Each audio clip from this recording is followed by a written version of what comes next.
Hello, everyone. This is Denise Hansard. I'm your life architect and intuitive.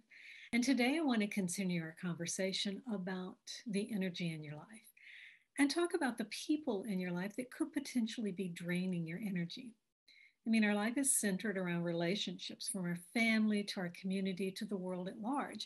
I mean, we can't avoid being in relationships. Even introverts and shy personality types they're in relationships and they have to engage with people every day. And who we spend our time with can directly affect our energy. So it's important to consider if the people in your life are really draining your energy. I mean, you know this, people carry energy with them, they give off a vibe. And there's a saying that young children and dogs can tell if someone is worth knowing if they want to be around them.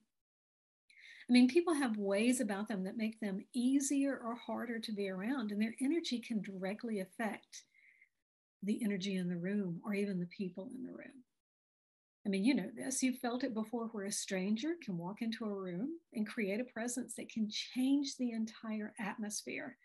And additionally, there may be people in your life who always seem to shift your mood when you come into contact with them. I mean, think about that.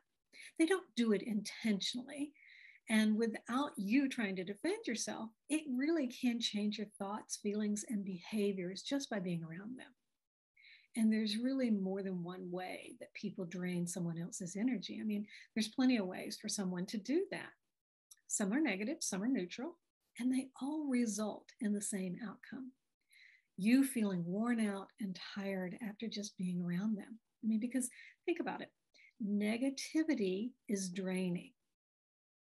So someone looking at the dim side of life, I mean, constantly talking about how bad things are in the world, at work, at home. I mean, all of that is going to drain your energy, because people who are negative can make you feel defeated and tired in a short amount of time. I know it happens to me. Another way is that problem solving. That alone can be draining. I mean, some people have a tough time solving their own problems, and so they look to others for support and guidance. And people who are always in crisis mode can definitely wear you out and definitely drain the energy you need to really look at your own life and figure out how to move forward in your life. And I call this crisis mode, constant crisis mode, I call this the drama trauma of life. And there's some people that tend to live there, never finding their ways, making it out. And when you're on the receiving end of this, it is very draining. It's especially true if you're giving ways to get out, to help them get out of theirs, you know, with solutions and potentials, and the person just repeatedly ignores that. It's a tough one. Another way that's draining is talking too much. I mean, introverts, people who need time to recharge, are drained by small talk. And though taking in and of itself isn't a negative thing, for some, it drains their energy and makes it harder to accomplish their daily task. I mean, I know this from personal experience. I mean, I'm an introvert. I know it may sound crazy, and I really am. And I'm also an empath. So being empathic, I tend to feel other people's energy anyway.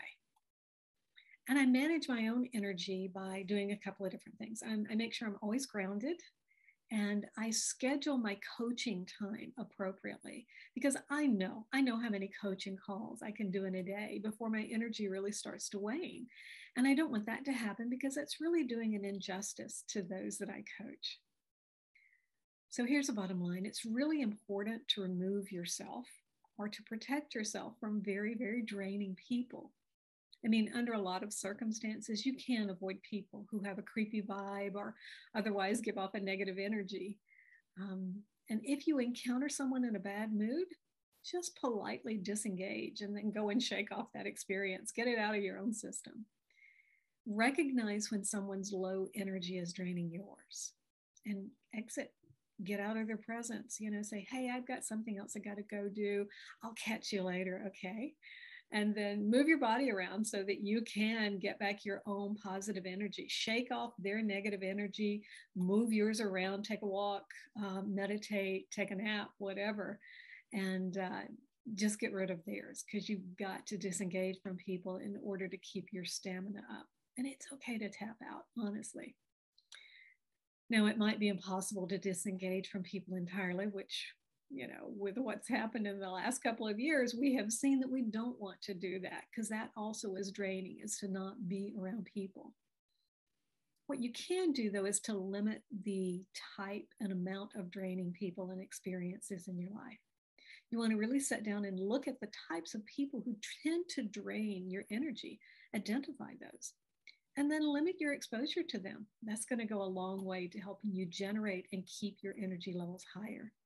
I mean, it's really all about the choices you're making. So what choices are you making to take care of you, to not allow people to drain your energy?